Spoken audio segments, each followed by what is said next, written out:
This is one of these things, like, this is how you know David Myatt just, like, sits alone at his house. Yes. He just... Like, what is he, like, bored out of his fucking mind and, like, the...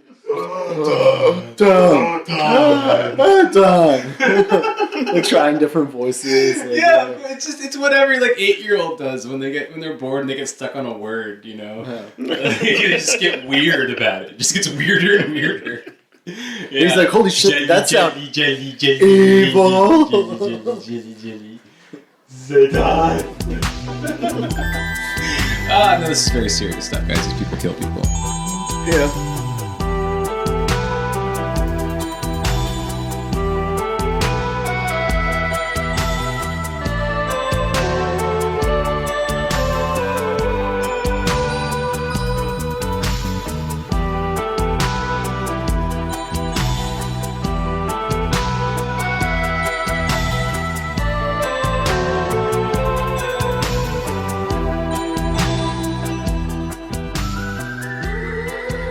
Hi everybody, we're back. Hey. The Empire Never Ended podcast with Ray, Boris, and Fritzy. What's up? And today we're going to be going through, continuing our arduous march through the life and times of David Myatt. Say arduous march 3 times fast. Arduous march. North Korea reference, actually. Yeah.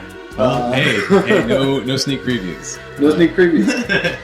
So, you guys know about Satanists. How scary they are and shit. What kind of Satanists are you talking here? Well, you know, you got your different kinds. You got your Marilyn Mansons. What about you got your Levian Satanists? Okay. Yeah. You got the kind of theistic Satanists. All right.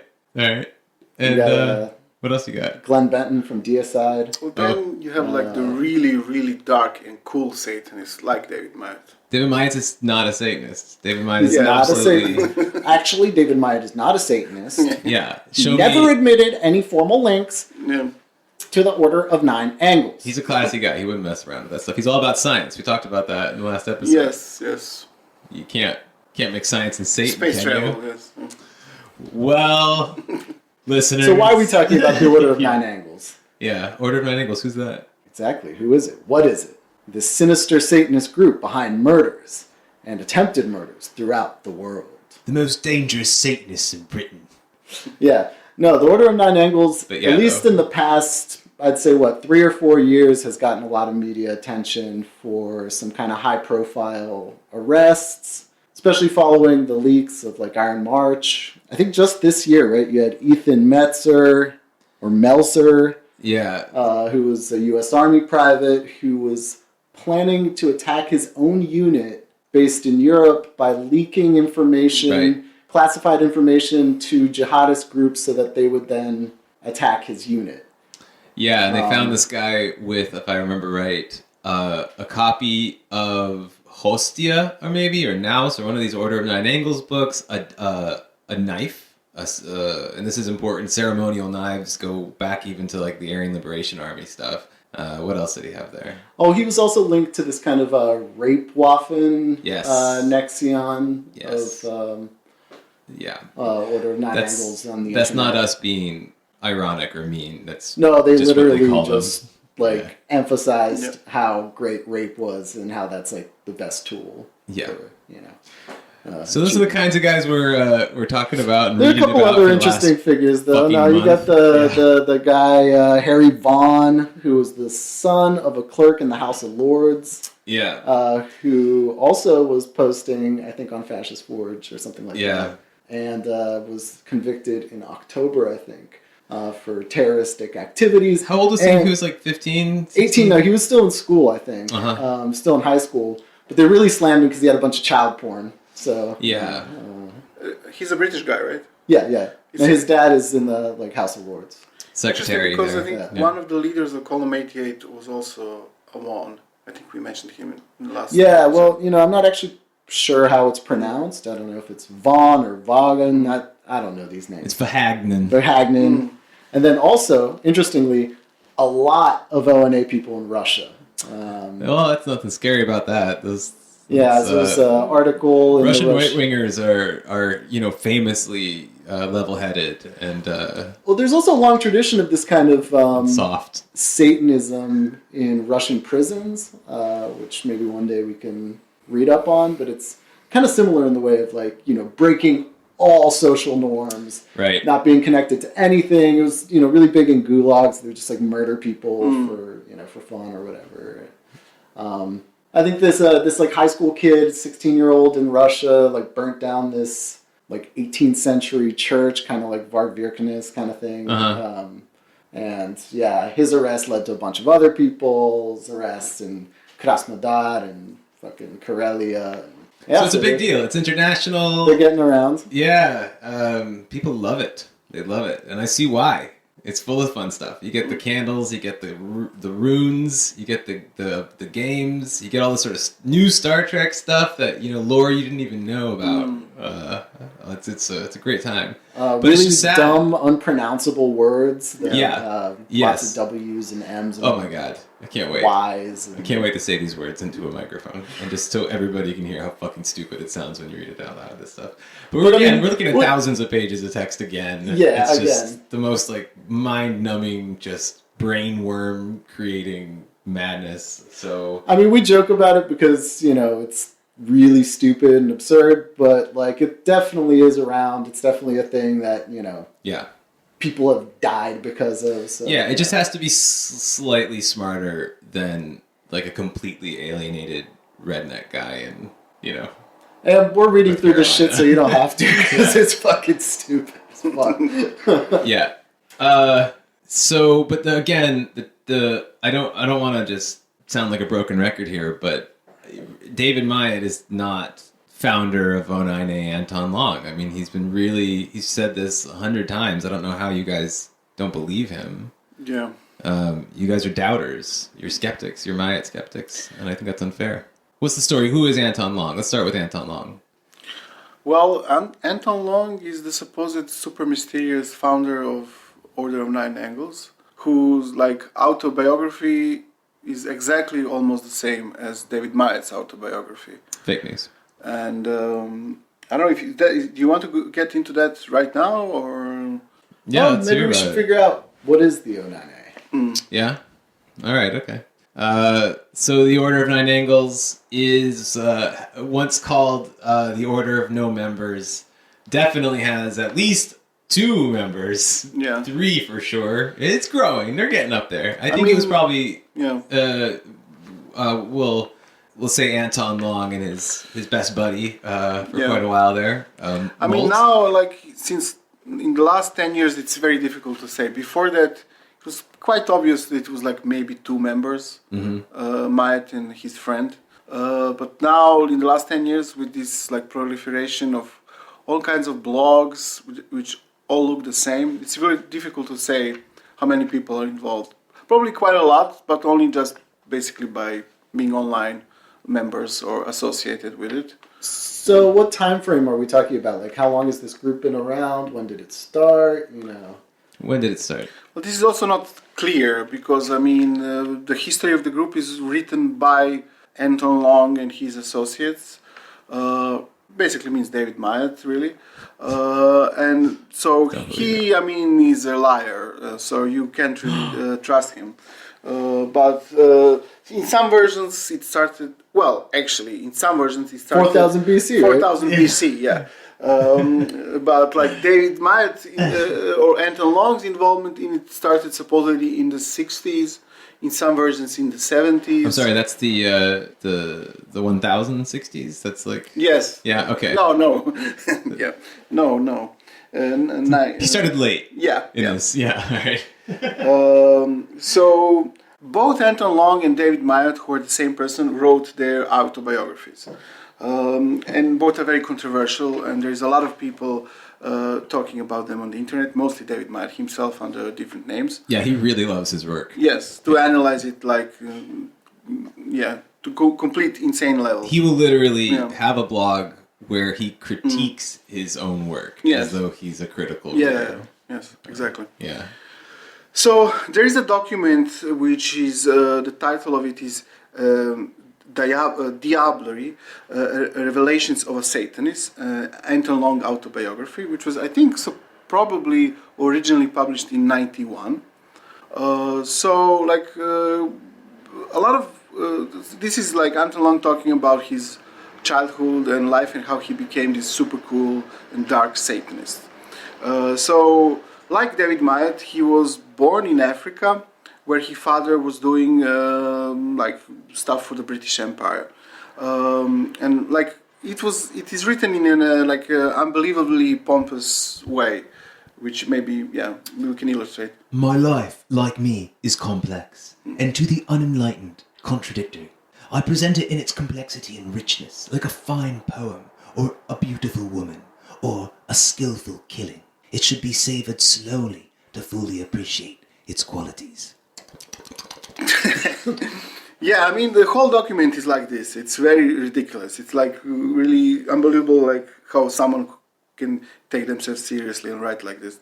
So he even comments on like the language that he uses. I don't know if you want to... Sometimes my phrases, my grammar, perhaps my words contradict a norm or mock my own style, but even there is intent, and in the form chosen to present the aspects of my unconventional and far from respectable life.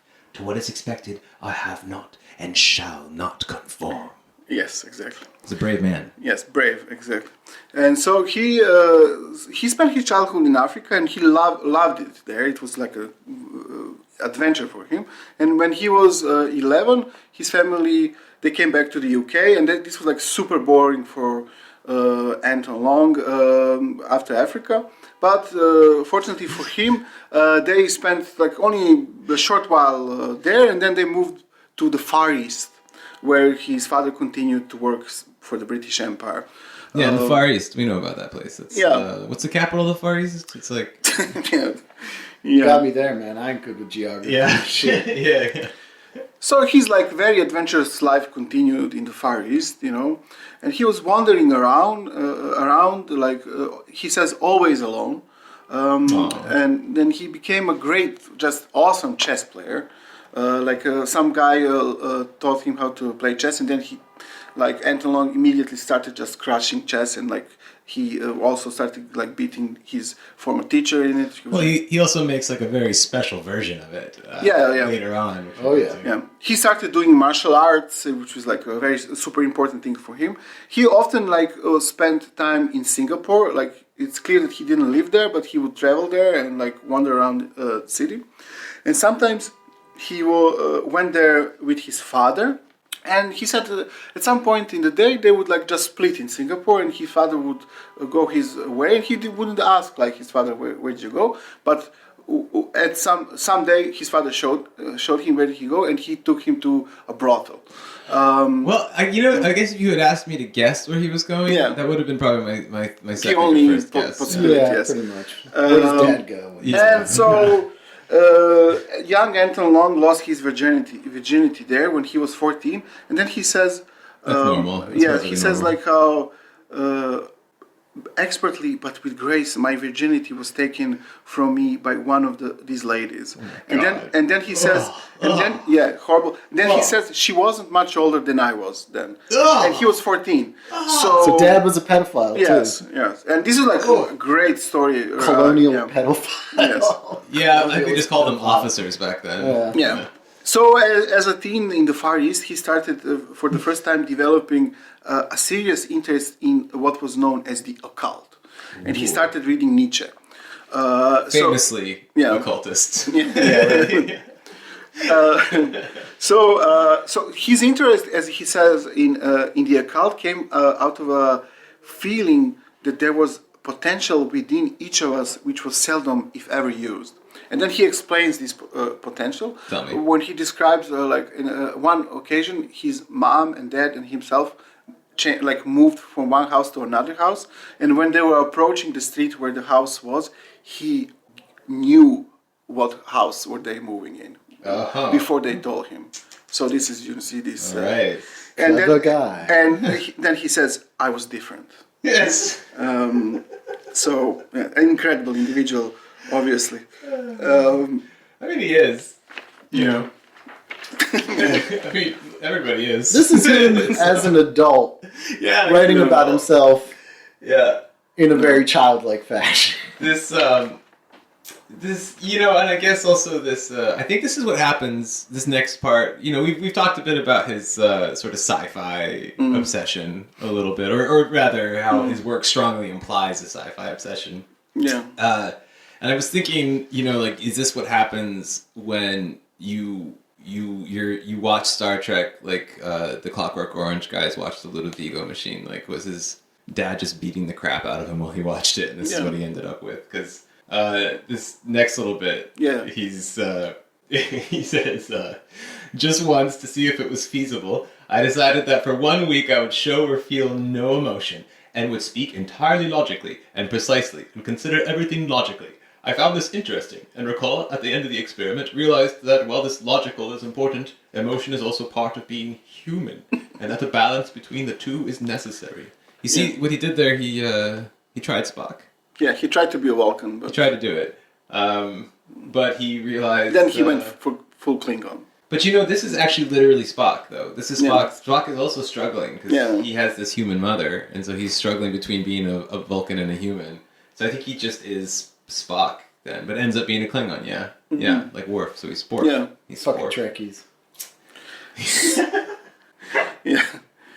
But actually, O9A, this is like the unification of Trekkies and Star Wars fans, as we'll see later. Yeah, it really is. Natural enemies, but they bring them together in a sinister dialectic. This is what happens when they get together. Right, yes. They become fucking Nazi Satanists. Yes.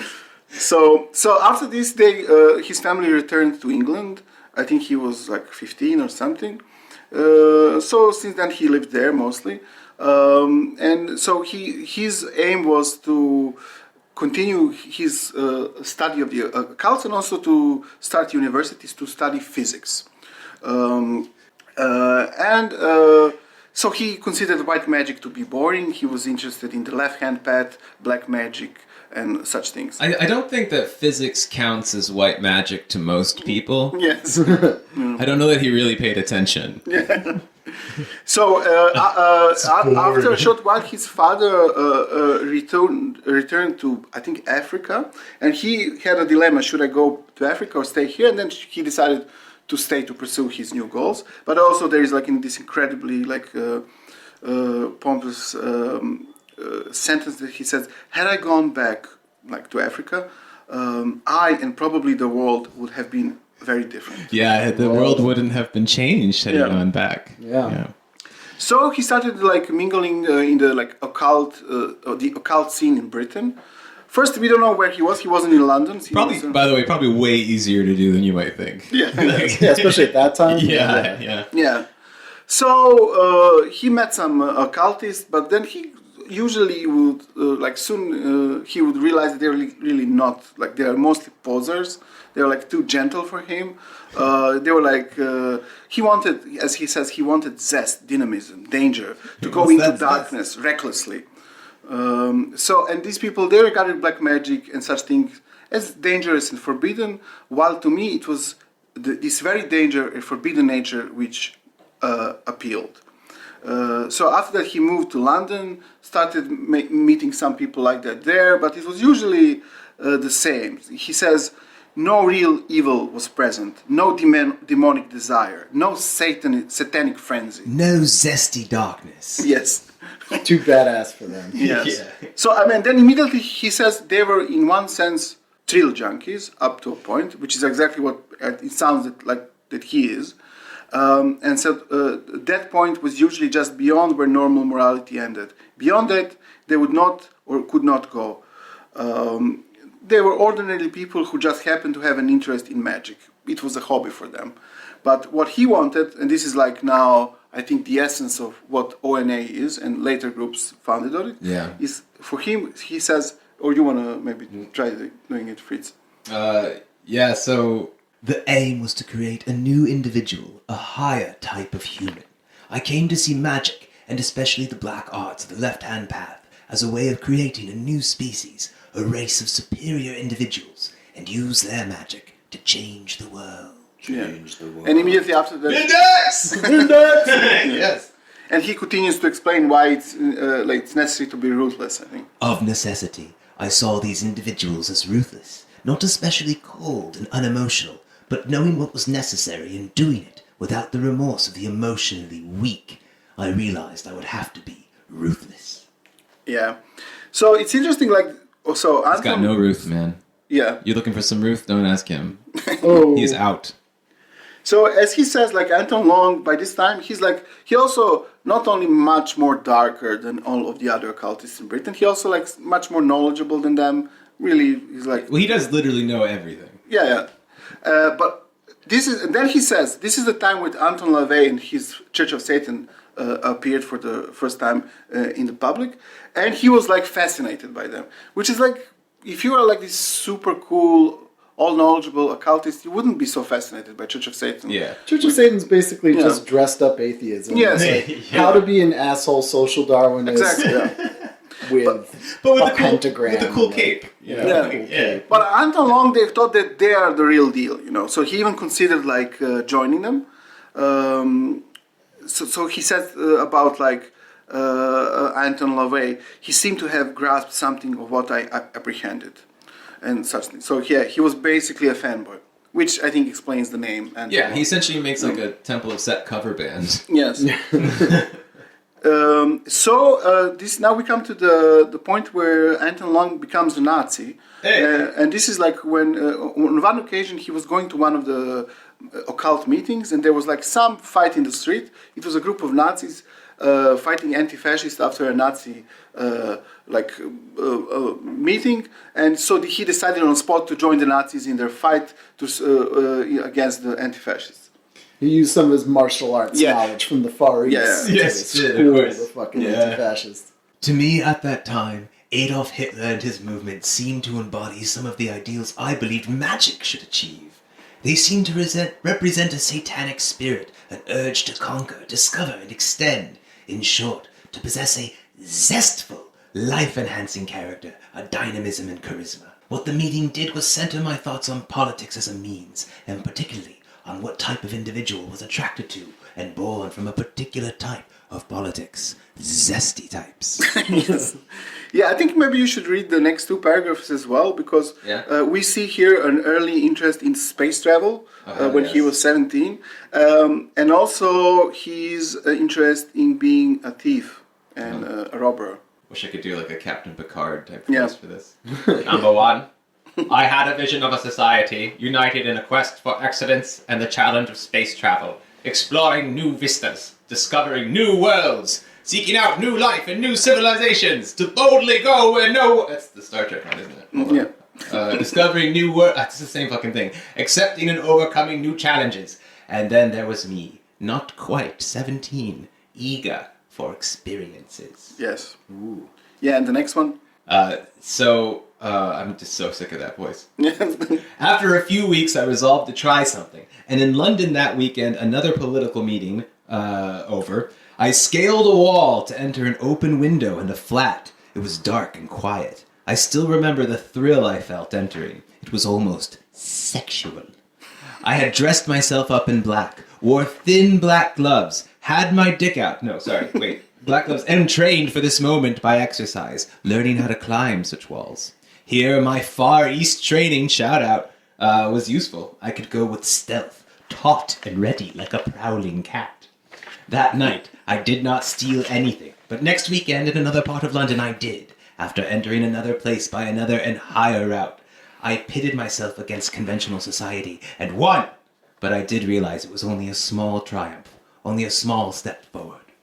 So basically, you just said he was a Nazi ninja. Yeah. He's a Nazi, he's a sexy Nazi ninja. Yeah. Who gets off on sneaking into your house and grabbing some stupid fucking thing. Like, he doesn't even say it's valuable. What do you think he was grabbing? It's just, I think he says in somewhere that it's something like largely symbolic to him. Like, Yeah, he's a panty thief, dude. Yeah, it's a fucking panty thief. That's Probably, what it is. probably that's what what a weird guy. Yeah. But after that, he formed his own occult group. And I can't believe he didn't have friends. Sorry, I just. Yeah, I know. What about this? Really, you not alone? can't? Yeah. I was alone in my travels. Yeah. Check out these moves I learned in Singapore. Yeah.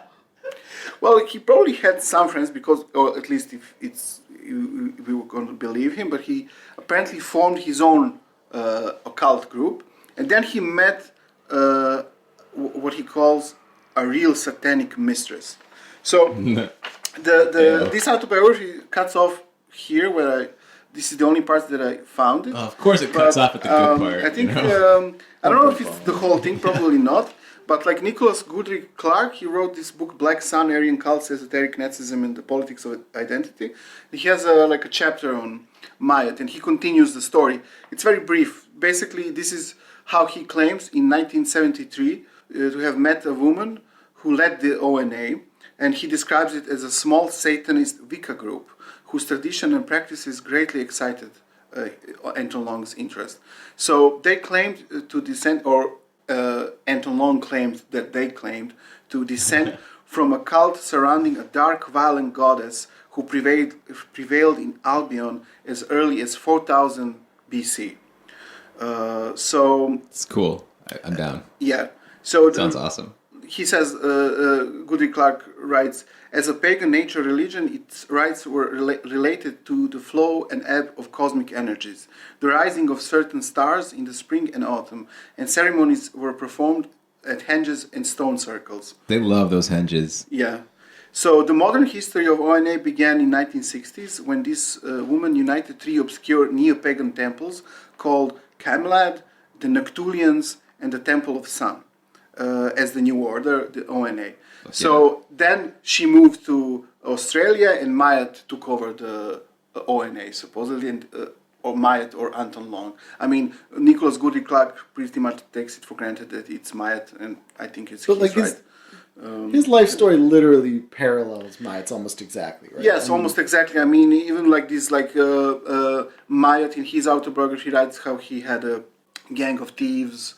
The details how are there. How many people do you think there were that were born in Africa, came to England as a teen, and became a Nazi? Yes, of course. I mean, few, but... Probably a fair handful. I mean... Yeah, still, it narrows it down a bit, you know. Yeah, I mean, also both of them claim to have studied physics in the university. Like all the details are completely the same. I mean, they didn't say they finished physics. No. They went to a class. I think one of them claimed that he did finish. Oh yeah. Yeah. Well, okay. It's just what? Maybe both of them claim. I'm not sure. Maybe he's not sure.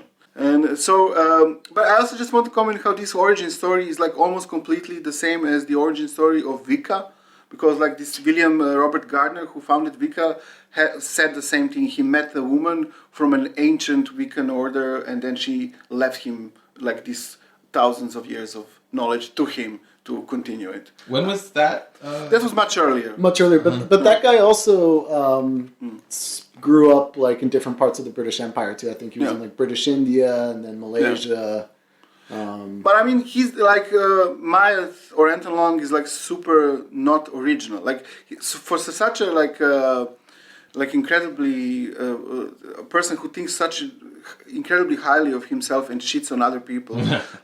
He stole the origin story from Wicca, who he despises. Yeah. I mean, he despises the Church of Satan, and he named himself after the fucking Anton Long way. Yeah, and right. also, the only name you can't fucking and also take. there is some there was some correspondence between him and then the Church of Satan defector Michael Aquino, who started Temple of Set. Oh, it's beautiful. Yeah. It's beautiful. And Michael Aquino he's a colonel in the military, I think. Yeah.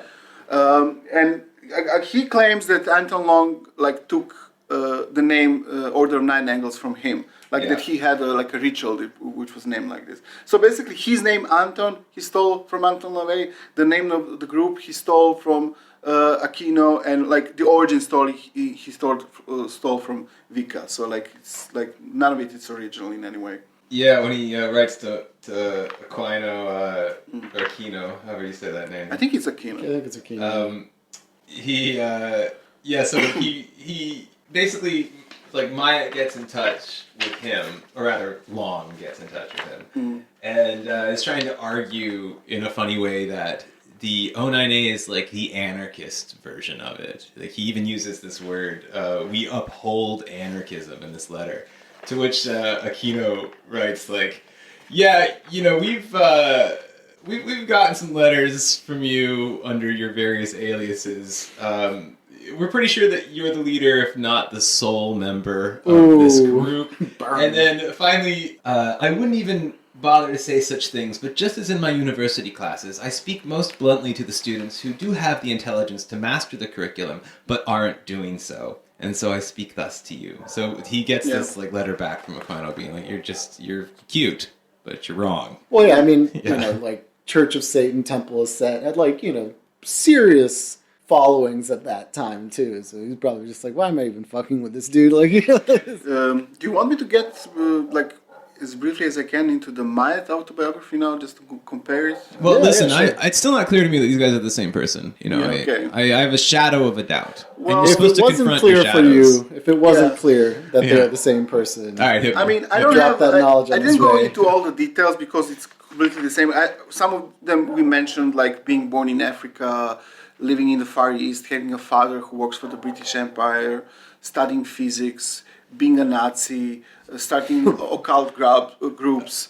I mean, in the same time period. But besides all that, not everybody. Besides all that, he said, I formed a small gang of thieves to liberate certain goods and fence them in order, initially at least, to fund various political schemes and projects of mine. This is also basically the same as his friend Charlie Sargent said at some point, which we covered already. But what I wanted to get into is, I mean, we're going to go back to something that we talked earlier about, which is column 88. So he says two significant events during this period, the period is from 73 to 75, helped shape and develop my extremism. One was that I was released from my first term of imprisonment for violence, and the second was that I was recruited by the underground paramilitary and neo-Nazi organization Column 88. So he describes Column 88 as a national socialist paramilitary organization. We has many members who are like in the British military, which he just thought was great, because like until that point he says he thought that only Nazis were like him and his like friends from the British movement, like the thugs. Now he met many professional like military men who are national socialists, and this gave him like great encouragement. And he hadn't felt like this since he went to his first Star Trek convention. Yeah. I too can become a Nazi. Yeah.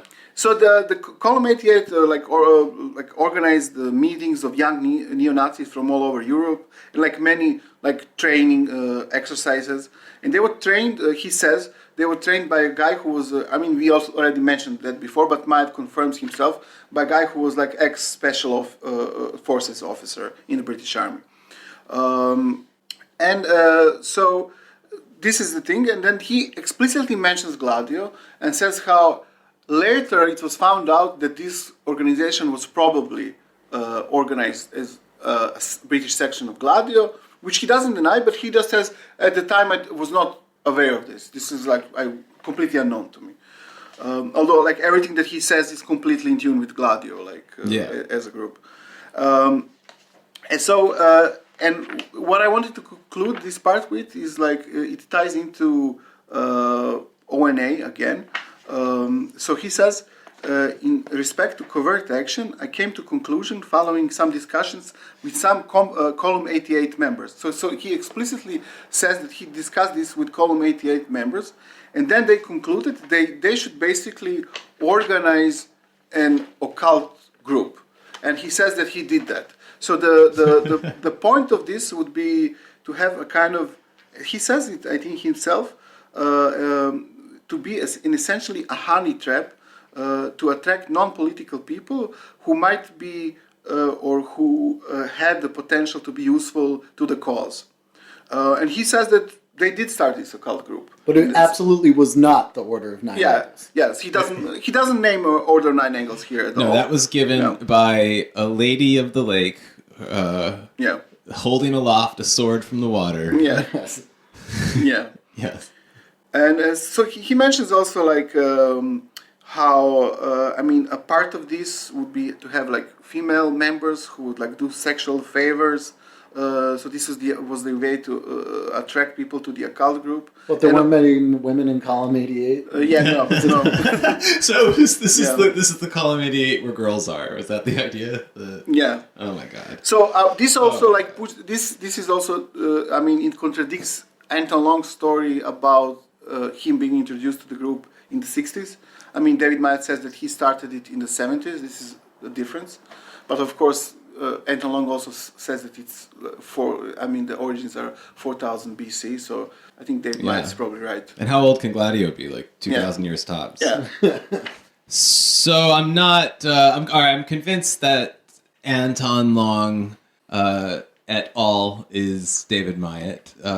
But he could. Why is this not just a little fun? Little LARPing thing, right? There's nothing dangerous about that. What possible connection could it have to serious National Socialist thought? It's a setup. I actually know the answer to this. Yeah, what's the relationship then between National Socialism and Satanism? What are you asking me? I'd say strong. Strong? Yeah. But why? Well, let me tell you why. David Myatt says, seen in esoteric terms, National Socialist Germany was a practical expression of satanic spirit, led by Hitler, who was able to utilize acausal energy and earth it to achieve political goals. National Socialist Germany was a burst of Luciferian light, of zest and power, in an otherwise Nazarene, pacified, and boring world. Okay, but counterpoint. No boring, because he's bored out of his mind. Yeah. This very much sounds like Miguel Serrano, but that's like a whole other story. Yeah, but I think Chilean esoteric Hitlerism. Yeah. I think Myatt reads him a lot. There are some texts comparing them. They were active around the same time, too. Yeah. Right? Serrano was writing immediately. And Serrano is another Nazi who's very much into Jung, so that's also connected. And with the common link of Savitri Devi. Yeah. To both Serrano was actually a friend of Jung's. Yeah.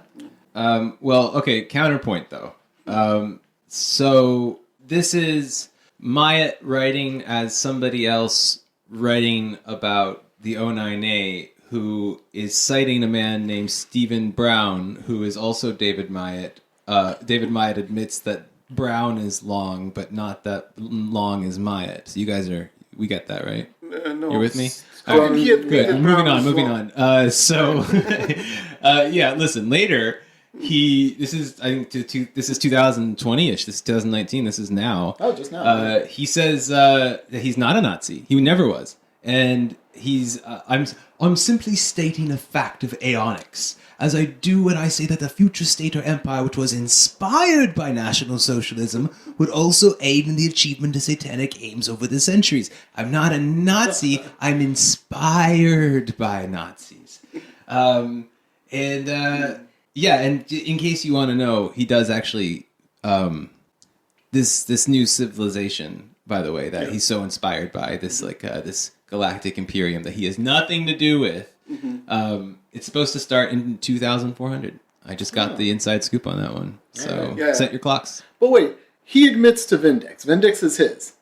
And yet Vindex features in O9A. Well, not only is Anton Long inspired by Myatt? You know what? That's just a question of causality and acausality, Boris, which we haven't quite gotten into yet, but maybe we should start educating the people on this magnum opus of Satanism. So there is no good place to start talking about O9A literature. There's so much of it, and it's like not 10,000 pages. Easily, and it depends on which Nexian you're talking about. A Nexian. Oh my God, we're gonna be doing this a lot. This word means this, so just get ready to develop an entirely new vocabulary. Which, after learning it, won't help you understand anything any better, which is the magic of this. This is the dark magical side. So tell me, there's obviously a lot of stuff written. Is it all written by Anton Long, or are there other authors that... Well, he's got this BFF that he wrote probably quite a lot of this. Some of it, anyway. Mr. Christos Bis, Richard Molt. There are many names that appear here, but... Yeah, I count... When I was reading this stuff, I think I counted at least 4 different major O9A writers that are definitely David Myatt. So that might tell you something. Yeah. Are there actually any that aren't, though? That's I think Richard Molt wrote quite a bit of this. Like I understand this. We'll talk, I guess, about the Drekian Way at some point. But also, there's this White Star Exception group out on the west coast of the U.S. that wrote quite Richard a lot Moult of is like literature. the old member. I mean, he's like pre-internet member. Yeah. I mean, probably the only one. So since internet, there are many people in different countries who like have blogs and claim to be members. Right. Yeah, but with like really core literature though, you've got to go to the Myatt Long stuff and Stephen Brown and stuff like that. But that's all Myatt for sure. So I guess one of the ways to start it, we're not the only people talking about the O9A right now. There's been a few kind of podcast episodes floating around, some news reports. It's getting some traction in the public mind, and it's usual to give this kind of introduction like. The O9A is the most extreme of all Satanists with their sinister insight roles, which is all important. We should know about that. Like an insight role is part of this process of shedding your current self, and you'd spend at least a year living as some other life. So if you were really interested in like disorder, you might choose to be a cop, for instance, and like keep order for a year and sort of live that life. You might become a Buddhist monk. You might become a jihadist. Take up aerobics. You might become a spin class instructor. I mean, most of the examples that Anton Long gives of an insight role, he did. He's or claims he did. Right? Yeah. He also centralizes multiple times in many different texts that joining an anarchist group is a good idea. And basically any role that you take should have some sort of should move the sinister dialectic towards this Vindexian. But I think he doesn't know anything about anarchism, and that's pretty obvious. He does like to talk about it. He likes to use the name, like everybody does. I mean, he uses it in cool the name. usual kind of sense chaos, of meaning, chaos and like terrorism and stuff like this. I can say that he also associates anarchism, though, with an anti-capitalist and anti-state critique. It's just that his understanding of that is that wrong. And we just don't get that capitalism is really just Jews and the state is really just Jews. Yeah. And, because Combat 18 attacked anarchist bookshops in England and stuff like that. Yeah, Freedom Press was attacked by his group, and I mean this is also he's against the state, and then he says you should sacrifice your children to the state. So I mean he is an idiot. Yeah, we can't overstate that really. All right, so. Let's talk about how to become a member, maybe, and it will become clear what this is about. Should we do that? All right. So you guys wanna join the O9A, right? You've heard a little bit about it. It's 1989. You've got some sound rumors. of the funky drummer. Yeah, you have this kind of vague awareness that maybe you live in a sort of Magian simulation of a society, and you can feel the earth call your Aryan roots. What do you do about that? What would you do about that generally? Like, how would you? Well, I'd like to join this Order of Nine Angles there. Well, that's a good response. That will get you there. I don't want to just assault you guys with all the terms and rituals and stuff like that. So instead, I'm going to massage you guys with the terms and rituals. Oh, we're going to take it nice and easy here. This book called Naus is one of, I guess, the 2 or 3 most important books for learning how to be a Nazi Satanist. The others being Hostia, and I believe it's called the Black Book of Satanism, which is a bunch of rituals. Satan. Black Book of Satan. There's also some other ones like the Dev Teufel. Yeah, well, I mean, there's a bunch of them. Yes, but they're fairly repetitive, and I picked Naus. Also because the copy that I have comes directly from David Myatt as the authorized original source. Like it's a scanned copy of a zine essentially that has 170 pages or something. So he points this out at the beginning, and I want to read this to you guys so you don't get frustrated with it. So he says that this book is clearly written without any mystification. Okay? And I know that you might ask yourself, why would a book need to tell you that in the first couple sentences? Is this a red flag? Yeah. Should I be worried that the first thing they tell me is like, don't worry, this will be totally clear? And also, does this mean he's like an occultist that is against mystification. Like, is that... Yeah, so this is just the straight dope, right? This is the science of it. And again, we've talked about so many of his practical guides. He loves practical guides. He's a big practical guide. Yeah. So this is the practical guide to becoming an adept through physis magic.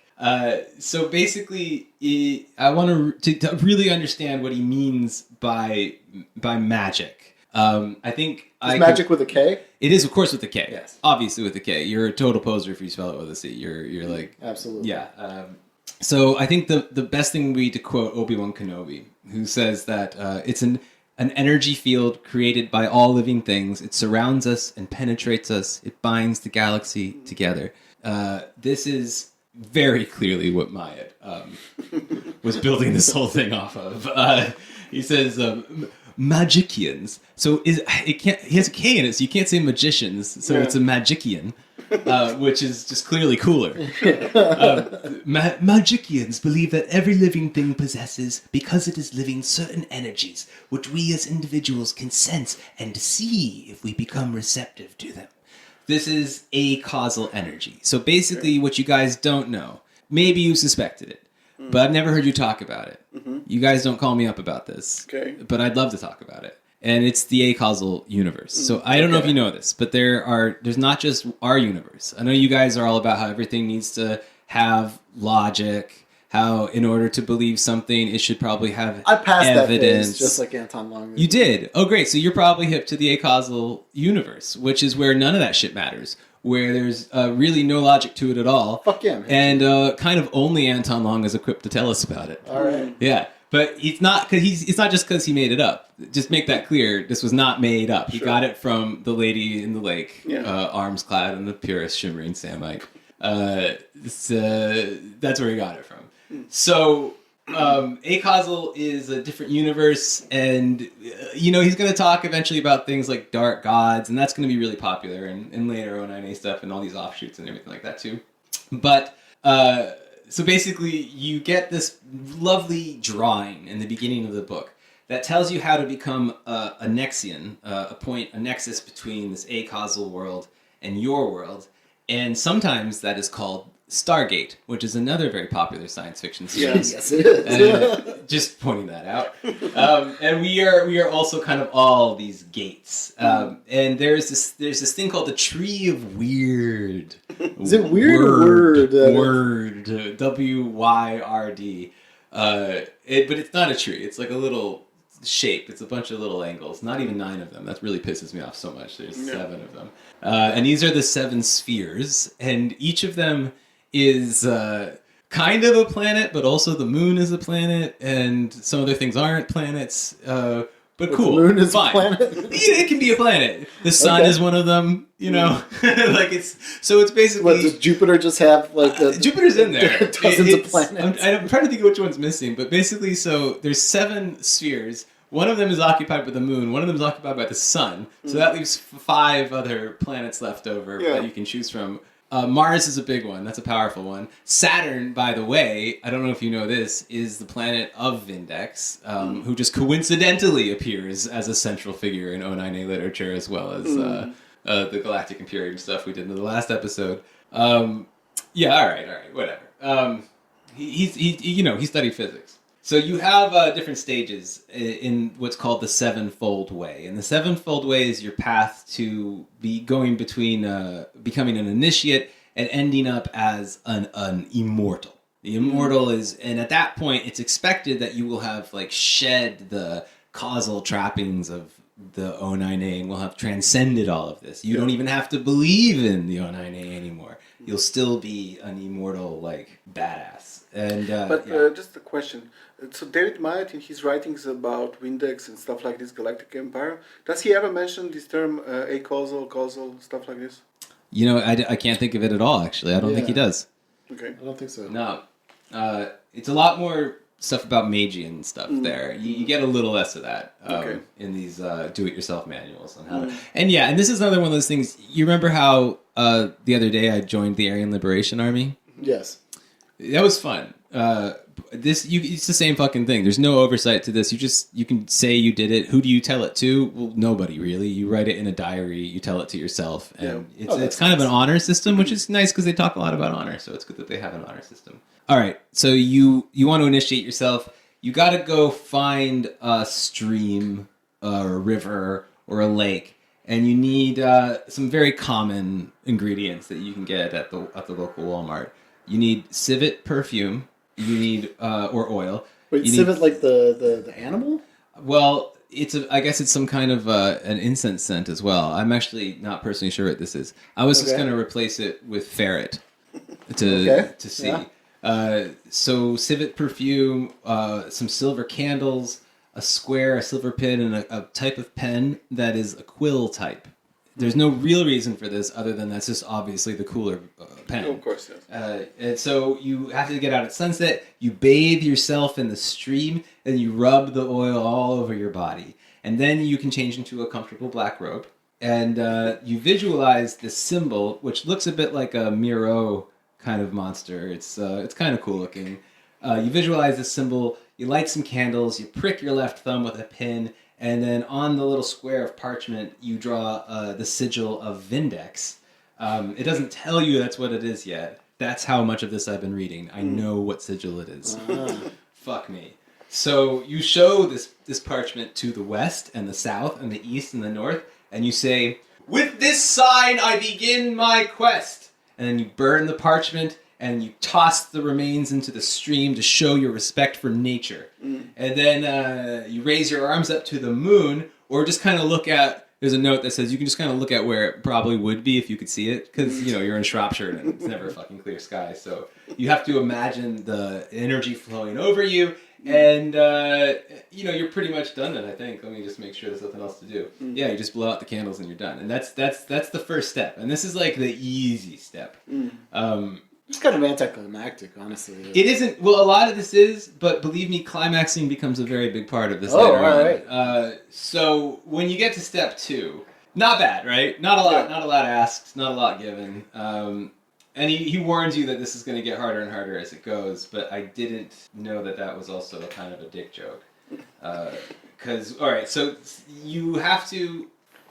So basically, you have to get tarot cards. It's better if you make them yourself, but if you happen to know some like indie star, some musician that happens to be a painter maybe, that's also your best friend, then Richard could also do it for you. If you know Richard. Dickie Molt. Yeah, if you don't know Richard, then try to do it yourself. So what you do is you stare at these cards and imagine yourself kind of wandering through them. And it sounds pretty nice. Like, I wouldn't mind trying this, with some mushrooms or something. So you kind of like do this, and then you think about each one, how you feel.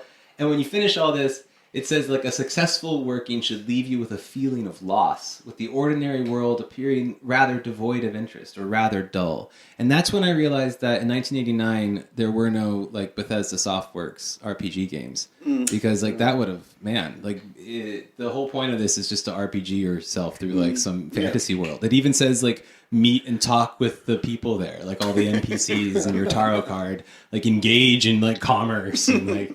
Yeah, I mean, it's check your inventory. So good. Okay, so then once you're feeling the energies of this, once you're getting the empathies of the tarot stuff, and you kind of teach yourself to read tarot in different ways, the second stage is to find a date.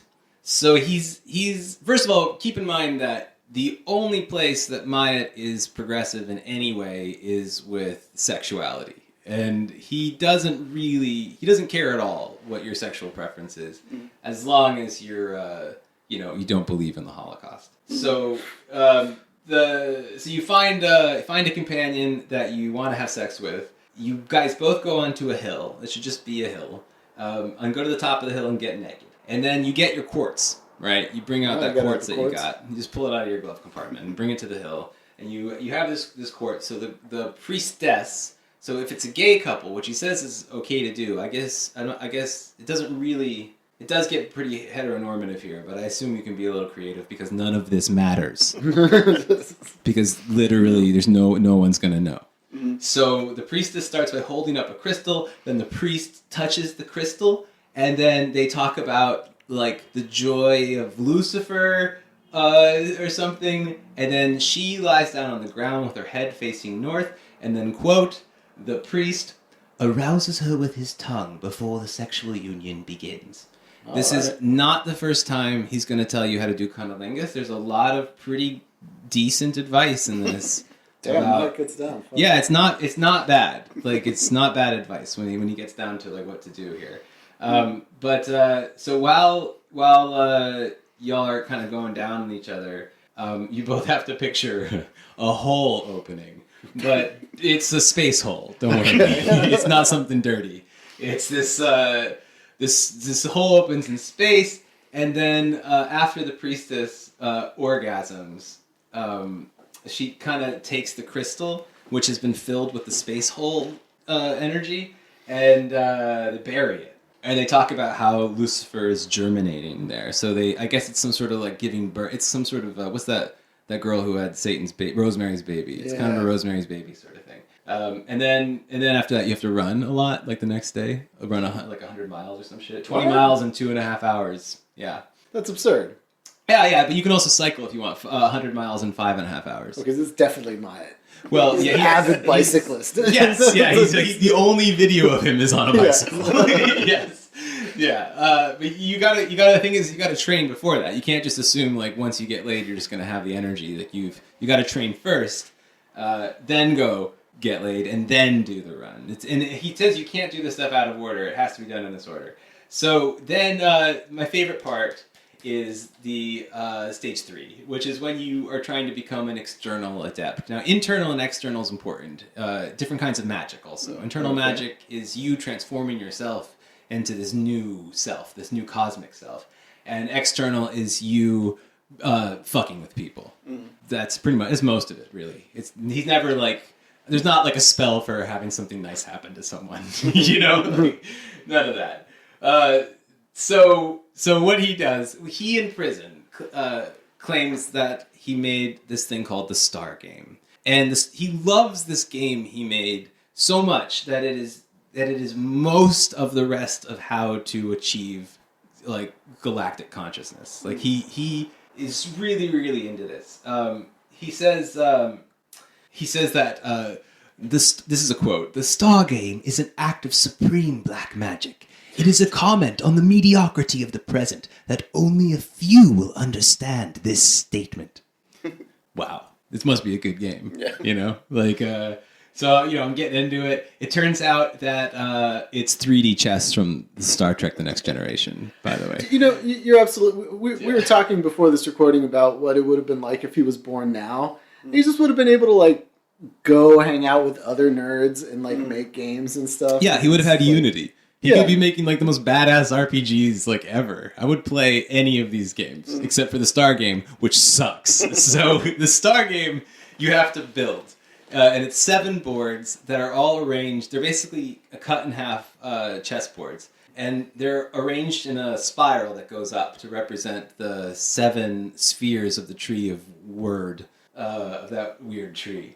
And each one is also but the 7 spheres are planets, but the 7 boards are stars. And then you have to make, this is the easy version, by the way. Oh, okay. Each player has to have 27 unique pieces. There's black pieces and white pieces. He implies that there's some black and white magic going on here, but I don't believe that anybody who wants to play the Star Game wants to be the white magic team. It's going to be hard to find that guy. Maybe it's an insight roll. Maybe that counts. Like, I played as white in the Star Game for a year. Like, I get it. So what you're supposed to do is build this thing with your sexy hill partner from before, the crystal barrier, and if you can't find that person, he says circumstances might change. You know, you got to go. You can play it with your best friend too, who you never know might become your next sexy crystal partner. So you never know. So first you have to make the Star Game and play it. I'll get into the Star Game in a second. After that, you've got to go to a hill again Pretty much every time you go Why somewhere, it's high to a hills? hill. I don't know. Well, the hill should be kind of open so you can see where the moon should be if you didn't live in England. And so these are important places. You go to the hill and you just sort of like lie there all night and think about your sexy crystal friend and what you think about them. It's kind of nice. Like you think about what is our relationship? Is it working? And you think about that till dawn. I think you chant something about Satan and then you go, you know. And you write a diary, by the way. You take this diary all the time, and then finally you go back to the hill, and you guys do the ritual again. You get freaky with the crystals, and then you talk to each other about how you feel about it. It's it's not the worst. Like he's very clear about sort of consent in this, and like making sure both partners are pleased, and what do the rape waffle people think about this? Yeah. Well, he says also though he kind of sneaks in that this partner doesn't necessarily have to know. In the initiation rites, I think they're supposed to know, but later on in some other kind of rites, he says like they don't really have to know you're doing magic here. And I'm thinking like, where do you hide that crystal? You know. Like, how do you explain to your partner that they need to put their head north? I'm like, no, just please just move over a little bit, okay? Yeah. Trust me, it's better. Yeah, so I guess if you're really sly about it. All right. Any questions at the moment? No. Are you going to talk about culling soon? Yeah, we bring on the killing. Of this game shit. You're Let's right. get down to the sacrifice. You're right. Here's the thing. I got really into this kind of bureaucratic theory of the O9A here. But like the headlines are all buried, aren't they? Like the headlines are that you're supposed to make like opfads to people. You're supposed to like kill people, and you're supposed to pick the dregs of society as you define it. So like I guess. But they are also. I mean, okay, you say he is into like consent and stuff like this, but also like this like you mentioned rape Waffen, but pre all of this newer stuff, O9A was like pro rape. I think one of the like this. But no, this I'm not saying they're anti. There's just your but you came like your to priest these or parts. I priestess. think some of these texts, like the Drakian Way, or some of them. Or like O9A texts, they mention this. But I think that's for other people, though. That's for the mundanes, the muggles. You don't rape your special crystal friend, sure. Like, but you're not. I guess. But this is also why they definitely see themselves as like a class above the rest of humanity, because you wouldn't do that to the high priestess or priest, right? You wouldn't. But they're properly people in some way, and the mundanes are. Because that's the one. Fuck person, that. That's the one person that wants to talk to you. So of course you don't. Well, again, he does specify that if it doesn't work out. Yeah. That's he really writes a bit about this. Like, things change, Maybe they stop wanting to talk to you after you buried a crystal with them and chanted Satan while holding the moon energy. All right, so we're just about done with how to become a Satanist. The real thing, the anarchist Satanist, right? I said it and my mouth died inside. This word, it's like saying anarcho-capitalist. Like it just shouldn't dignify. So not okay, Satanist. Not to Not to say. Satanist. Let's be real here. Let's be real. So once you become skilled in the star game, you have to go live alone for 3 months in an isolated place with fresh water nearby. You might think that that's for drinking, but it's obviously for bathing ritualistically in. Oh, okay. You can he says maybe you can get a tent from a store and use whatever money you've, let's say, saved, your independently held money. You can just use that to order food. So basically, it's like glamping. You go glamping. Like I went to Alabama once. I went camping in Alabama once. We were the only people in a tent. Literally, everybody else had a fully powered RV. Nobody was outside. Everybody was inside watching TV. So basically, you can't bring TV, but you can still order takeout. He says you can do that, or you can hunt for your own food and build your own house. But either one is equally fine. You have options. Yeah. He says don't talk to anyone except for the people who bring you food. That's fine. So it's like living it's like an oath of silence that you break when you're hungry. Yeah. No news about the outside world. You can bring an instrument or a little mini star game, but that's really it. You can bring candles. You can't bring any clocks or anything like that. And the whole point, which I have to say sounds okay to me, is to learn not to be bored in nature, which, sure, I would love it if like millions of 15-year-olds decided to go live in a cabin for 3 months and learn not to be boring motherfuckers. Like, that's not a bad idea. So he says that doing this gives for you, in 3 months, what fate in a normal person will do in 2 or 3 decades. Mm-hmm. And it basically by glamping for 3 months and ordering delivery, you experience, quote, thousands of years of evolutionary understanding, which there's an argument. Yes. I mean, if you understand, that you can go and be a wood-dwelling Satanist elf and still order Pizza Hut, and if you understand that, you've probably got a pretty good anthropological sense of evolution. I'm going to guess he doesn't understand it, though, and just kind of moves on into stage 5. Does it have to be woods? Can it just, like, you think some of them, like, cut corners, go to, like, mom's garage and, like... Yeah, it says isolated place with fresh water. It doesn't say woods, though. You're right. Like, you just sit in your room and, like... Yeah, if you're from Brooklyn, I guess Buffalo is isolated. Well, I mean, he lives in a tiny village, so... Well, there you go. I mean, so come to his house. Yeah. Yeah, but don't talk to him. All right. So finally, stage 5 would be entering the abyss. Still not entirely clear what that means, but it's not my fault, because he tells us that this is where the Star Wars style genre mixing starts, like where the acausal and the causal meet, kind of obliterate each other. He says that the acausal is the rational, is the magical and stuff like this, and the causal is all science and logic. So the abyss is beyond both of these opposites. So I guess this is kind of your synthesis, maybe.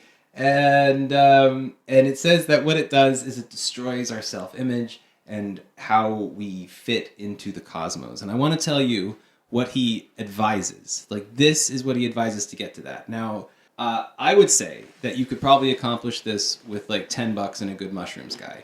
But he advises this. Now, keep in mind, while I'm having a great time in the woods, this is what a Satanist is doing to get that exact same result. So you walk 80 miles with a survival kit, or 56 if you're a lady, while carrying a 3-inch crystal tetrahedron, and you stop walking only once for 1 hour at night, and that's just to do like a little ritual thing, and then you walk all night to get to a specific distance at dawn. Now, then he just kind of adds like, oh, by the way, that distance always has to be a river, so that's important. So make sure that you end up in a river. You do the usual thing that you do, which is bathe with a crystal in a river. And you visualize the darkness in that crystal. Again, a crystal famous for darkness. Yeah. Right? We use it even today to have darkness shoot through electronics, have it split darkness on the wall into a dark bow. Famously associated with darkness crystals. So you think about all the darkness inside this, and you repeat the word chaos. Like this, until I guess you feel like it's enough. But if anybody helps you on the way, you got to start the whole thing over. So I can kind of see why maybe they're like, a lot of these guys, even though they're constantly on all sorts of substances, why they are against drugs, because I feel like you could also just do drugs instead. Yes. You mean instead of walking 80 miles, that has to be to a river? So it's hard to know how to end an episode on the O9A, because there's just so much to talk about, but it also seems like it'd be abusive to make the listeners deal with it just because we read it. But true. I think one way to handle that, instead of we just summarized a key book. I feel like that's enough to get a good sense. So I think what might be nice to do is just read to you some of my favorite excerpts and writings of David Myatt, the Satanist. I want to start with one. I just kind of want to get out of the way. This is way later in his career, and he's talking about the possible post-satanic evolution of the O9A. Because even in the 80s, he writes that, like, you know, a true immortal of this won't even bother with O9A crap. Like, he'll be above all this stuff. So all this stuff I'm making you read right now, one day you're gonna regret reading it. You know, and like, which I feel right now. Should I regret it now? Yeah. So I think he's again way ahead of his time there. All right. So this is just a later writing of his. This is after he's been writing for decades and decades, and you would think you'd get better at it with time, but instead you end up with a paragraph like this. I'm sorry, this is a sentence. This is one sentence. Are you guys ready? Yeah. Please also listen carefully and try to tell me what this fucking sentence is about, because I read it, I don't know, maybe 24 times, and I still haven't figured out what this says. All right. If such a post-satanic evolution of the O9A is natural and necessary as a result of more individuals undergoing pathemathos, then it is also not natural and necessary that some of those associating themselves with the O9A and some of those who have reached the stage of internal adept and some of those who have successfully undertaken the rite of the abyss will, due to their unique pathemathos, prefer the more traditional and sinister and well-tried approach with its practical presencing of its anti-magian ethos and its potentially suffering causing the insight roles and ceremonies and its overtly Satanist nexions? With a question mark. So what question was he asking, would you say? I don't know. I think so he's talking about a post-satanic O9A, yeah. Okay, interesting. Well, he's actually talking about his own evolution, I guess. He is, but what's the question? But what's the question? Why is the question? Yeah, well, I don't know. Okay, so I guess the answer, I'm just going to go with no to be safe. I'm going to say no. It's always better. Yeah, I think with this guy, just say no. David might ask you, just say no. Yeah, ask you whatever. What you It think doesn't about matter anything. what it is. Especially if he says, do you want to play this game I invented? Just say or would no you like to go to a hill with me? Would you like to? Yeah.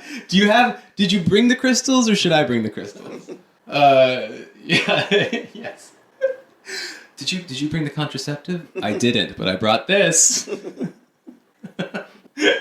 We're just going to call the baby anyway. Yeah, that's true. No, only if it stops the father from being a good kamikaze pilot for the Aryan Liberation Army or something. All right, so let's talk about vibrating. Vibrating's a big deal. I want to just... Okay. I've read the word vibrating more in this last month than I think I have in my whole life put together. Okay, so this is a quote. All right, this is how you vibrate. For example, to vibrate the word Satan, take a deep breath and sound trying to maintain the same level of intensity as the breath fades. Then inhale quickly and vibrate while exhaling in the same manner as before. Practice will enable the length of each part to be increased. To obtain the required depth or power, attempt to project the sound in front of you to a point at least 10 feet away. So I'm going to give it a go. You guys ready? Tell me how powerful this is. All right.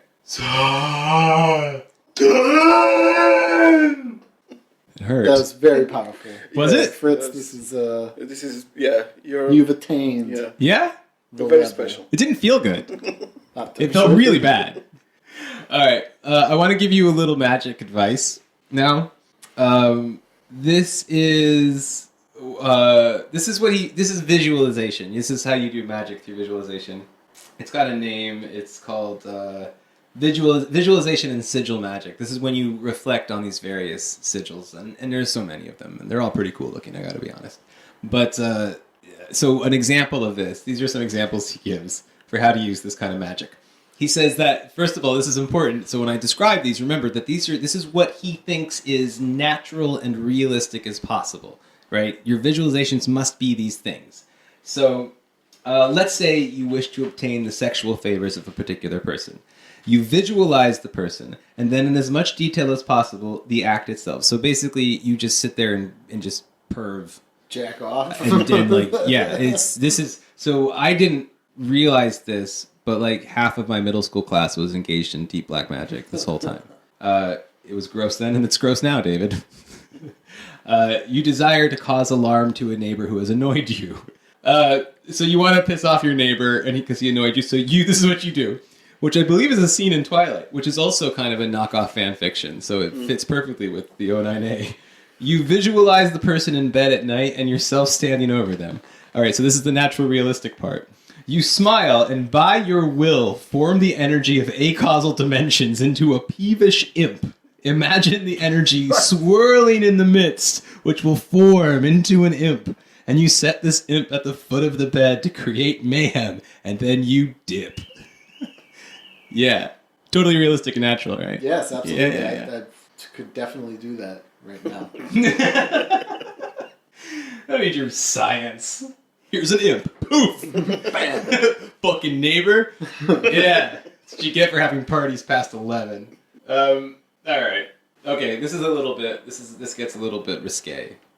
This is risque. I think I would like some music here. Just a little bit of like...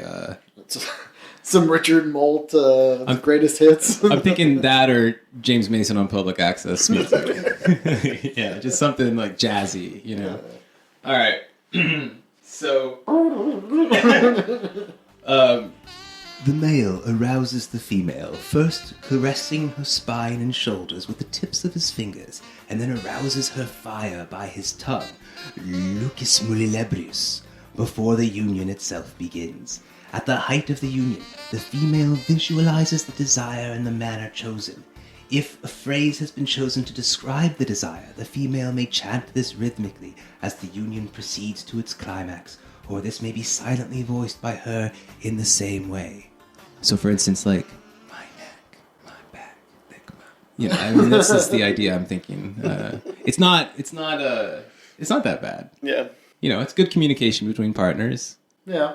I have no complaints. I have no notes on this. Well, You know, every once in a while, a broken clock is right twice a day, you know? Yeah. Yeah. Except that this one note. So by the time when you finish this, when you guys finish your sexual copulation, the working is concluded in the usual formalized way by relaxation, and a simple phrase such as, "It is completed." which is my one note, I would say. say some shit like that. Yeah. I think this is that Spock part of him coming out. This is how Spock would fuck, I think. Yeah. David Myatt lies back and lights up a clove cigarette. Yes. It is completed. Yeah. So I'll call you. It is completed. Just pulls up the sheet over his head and pretends he's not there. David, I'm not here. You can't see me. I'm invisible. Satan. Yeah. Yeah. So I have to say, though, it isn't the worst advice about dating I've heard in the last few years. He's at least to the left of all red pillars in this. So I think all of us could talk about the O9A for the rest of our miserable lives and get an endless amount of just joy and humor out of this. We didn't even get to some of the really cover band of occults. Sensationalist kind of stuff that's in there, but yeah, I think we'll see probably if today we gave you kind of the absurdity of the O9A, the next episodes, maybe even as we go, 3-4 episodes even down the road, you're going to keep seeing the very serious and violent kind of manifestations that the O9A have had now, today. Yeah. So I hope we had a good laugh, because that's it. No more laughing after this. But we will find out who played Stargate. That's true. Yeah, who is David Myatt / Anton Long. Yeah, who's Myatt's only Stargame buddy? Who are his heirs? Who are carrying forth the O9A torch? We'll get to all that in the next episode. All right. See you guys later. It is completed.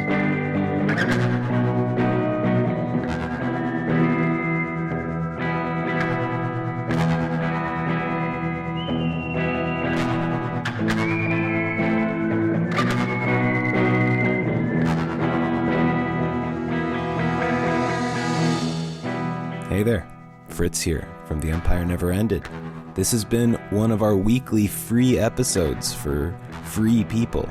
But for premium people, we also have weekly premium episodes, which you can get at patreon.com/10apod, TENEPOD, and also follow our various social media things in the in the show description there. Like and subscribe them.